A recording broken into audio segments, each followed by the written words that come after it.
It's not expected that a person who is assigned female should express themselves, talk, or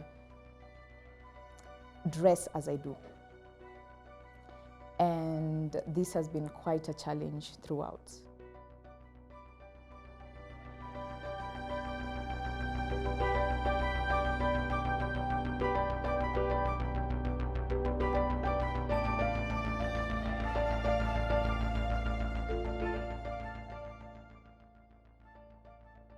Throughout my life, there have been so many instances with generally the society, with them not technically understanding who I am, and them having an issue that I don't fit within the status quo. So I'm assigned female at birth, and that comes with its own dilemma of how persons who are assigned female at birth are treated, and the roles and expectations that society have on them. And having not, aligning to that and not falling within the binary of what is expected of me, it has always been an issue. I always have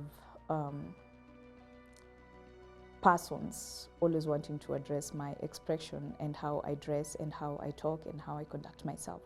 Because it's not expected that a person who is assigned female should express themselves, talk, or dress as I do. And this has been quite a challenge throughout. In this particular instance, I remember for the first time I was actually really scared for my life.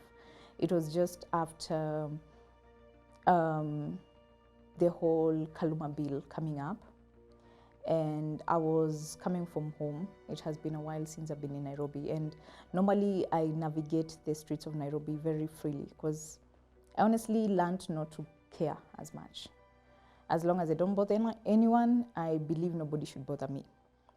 But this instance, I was coming to meet up with a friend who I hadn't seen in a while, and they had traveled, and they also are within the community. And we started, let's say, attracting attention. And it was scary because for the first time, I felt like I am in the spotlight again. And I was genuinely scared because there were these ladies, they're street vendors, the mamambogas who line up within the streets of Vimenti, around there where I normally get my mat. And they started questioning, like, are you a man? Are you a woman? And your friend, why is your voice so hoarse? And yet they look like, they're dressing like a woman. And are you one of them? And I have experienced this most of the time. When you're masculine presenting, I don't know why attention shifts to you, as if you are the one who is influencing the other person to become whoever the society feels is not okay. And I don't know, attention was brought out to me, and in a long time, I've not felt that. I've not experienced that. And I had learned to navigate the streets without the fear or, that anxiety. But I was shaken up, and there was a lot of catcalling, and, you're like, hey, madam, ama ni chali, ama ni mzee, tukuite nini. And I had to walk really fast because I know it can escalate. And sometimes they wait for you to answer back or to be aggressive, and things will, of course, just blow up from there.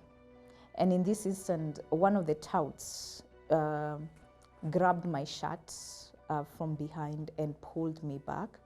And because he felt in my head, he felt like I needed to answer him or give him an explanation and why I'm not answering him and whatever. And I could tell this guy is a little tipsy or something. And that is not somebody you can talk sense to. It's somebody either you get away from or you just talk to them very calmly and very quietly, and you just escape that situation. And that was scary, honestly. And with what I've been able to learn especially from jinsi yangu, because it really capacity builds us as IT Gen Z persons. How do I coordinate myself in such scenarios where I feel like my life is in danger, or like this thing can escalate to a point where I'm not going to be safe, and the person I'm with is not going to be safe. And already the atmosphere is already spiraling or something like that. And I don't know, I got out of that situation honestly feeling paralyzed.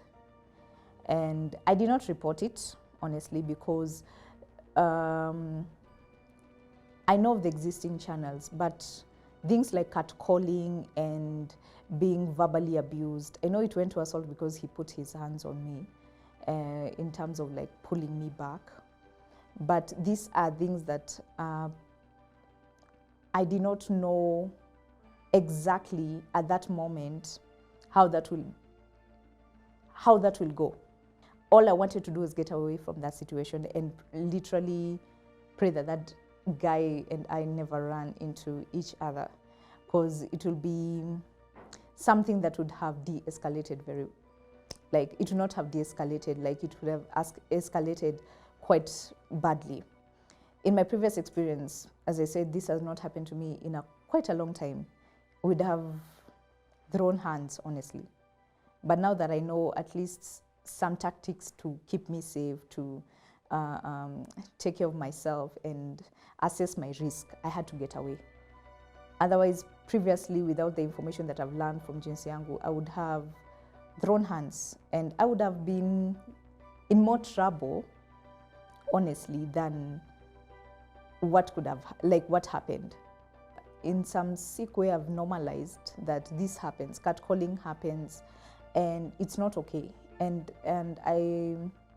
I wish we'll have a way that we can be able to report that without feeling like I need to just provide evidence of that. Because without a form of documentation that actually prioritizes catcalling as one of the ways that violence can happen, it will not be reported. Like, most when you go to the police station, they want to see the evidence.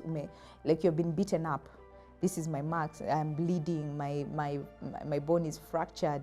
That is something that they can look at. You can go to hospital and provide evidence or something like that. But when it comes to verbal harassment, it slips through the crack that a lot of people go through, like I went through, and there's no particular system that you can go and say, this is how it happened.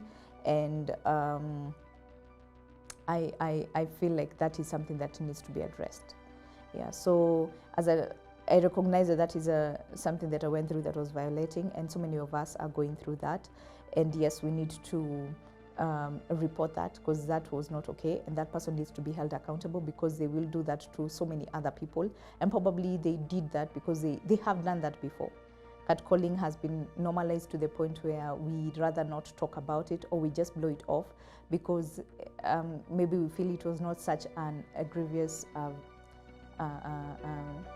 thing that happened to us, like it's not so physical, but either way, it's not okay.